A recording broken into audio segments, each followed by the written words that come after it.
guys, Eric, your massage instructor again. Welcome back to Swedish techniques. We're going to cover the leg. I think we can do it all in one shot. So our first thing is going to be draping.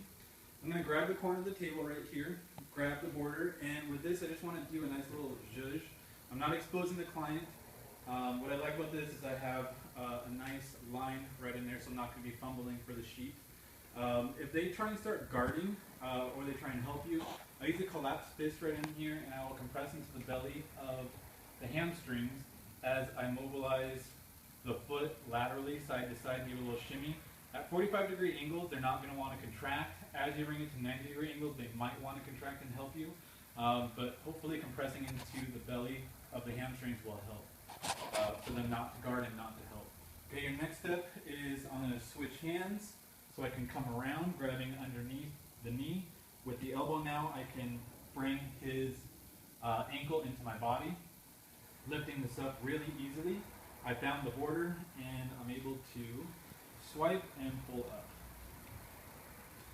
Okay, from here, I want to grab this top sheet. If this ends up down here, all you need to do is grab this and really just pull it up. I'm going to take this top sheet, hold the bottom sheet, pull it out, and the top sheet I'm going to tuck in right at his waist, creating a nice border right in there. Okay, we're going to start with a leg effleurage. Right in there, so just putting on some cream, a first touch. Okay, the leg might want to rotate in like this, so just grab it, rotate it out, set it down. From here you can start with an eagle claw at the heel, if that's comfortable for you. Have fun with this. With this I can come in, take a step, come in. There's another opportunity to get the glutes as part of your effleurage. Get a couple of these in there. When you effleurage the glutes, I'm coming in and I'm fanning out. So when I'm coming in and fanning out. Okay, that'll keep you safe as long as you're always fanning out with the glutes right in there. So make sure you get everything nice and warmed up. We're going to start with the calves in here. So we have the gastrocnemius and the soleus.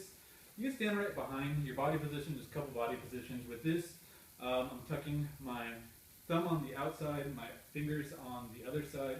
I'm really trying to get this middle knuckle right here. If you're doing this right, it should be right in the middle of the calf right in there. And I'm just using body weight. I'm not squeezing this. I just have like a nice gentle conforming hand grip to the calf as I'm using my body weight to warm this up. So this is going to be our fanning. Okay, I could stand from the side and do fanning too. If you need to, you can pull the leg out more to angle it. From this, we are going to turn into kneading, using a horse stance, back and forth, knead, knead, knead. You can switch this into a ringing. This is more of that twisting, just like doing the side of the back. Okay, then we have stripping. For stripping, I'm going to use kissing thumbs. I want to wrap my hands around the calf so that way my hand and thumb is supported by the structure of his calf. Okay? Then, using those kissing thumbs, I'm going to strip. As I get close to the knee, I'm going to lighten up with pressure and fan out. Keep in mind, a little bit of pressure goes a long way on the calf. They're pretty sensitive.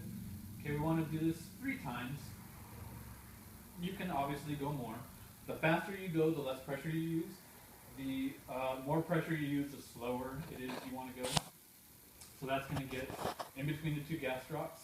Now, to get the soleus or the side, I'm going to use a little bit more pressure on the thumb.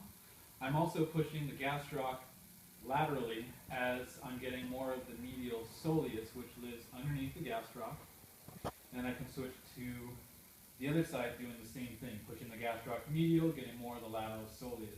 You can do each 3 times. 3 times on the side, 3 times stripping on the top, and 3 times stripping on the lateral side as well. Okay? Then we have the hamstrings. The hamstrings, all I like to do is warm up. So as I warm up, I'm always going to be fanning. For this technique, using the hamstrings, working with the hamstrings, all I do is fanning and stripping. I don't like doing kneading or ringing For the simple fact, if you're working with the same gender or the opposite gender, unless you have a really strong rapport, I don't like the idea of going into the inner thigh. It's kind of a boundary issue. If you feel comfortable with your client, go for it. Keep in mind it may not be the best idea. As I get this warmed up, once it's nice and warmed up, I'm going to use my same 3-finger stripping. 3-finger rule, no pressure behind the knee. 3 fingers above the knee, no pressure, but you can touch. So right in there, 3 fingers, just like the last one. This is my tool. This one, top hand, is my pressure. I'm going to strip, and I'm going to strip taking this all the way up into the hip. You will find a natural barrier right in there at the hip joint or the sacrum. It creates a natural wall right there. So you want to test it out. If you push right in there, you should feel the border of the sacrum. That's going to be your natural wall that you can end all strips in. For this stripping back here, you can do 3 to 5 strips, depending on how much pressure you're using. If you're using more pressure, 3 strips might be good. If you're using less pressure, you might want to strip more. If we strip in here, we want to do 1 strip that's lateral, another strip that's intramedia, and a last strip that is medial. And that's going to be my 3rd strip right in there. After you're done stripping each one, it's not a bad idea to come off to the side and glide back. That is going to be our leg. All right, let me know what you think. Use your thumbs up or thumbs down, hopefully it's not thumbs down, and leave your comments. Let me know what you think. And I'd love to answer any questions you guys have. Thank you.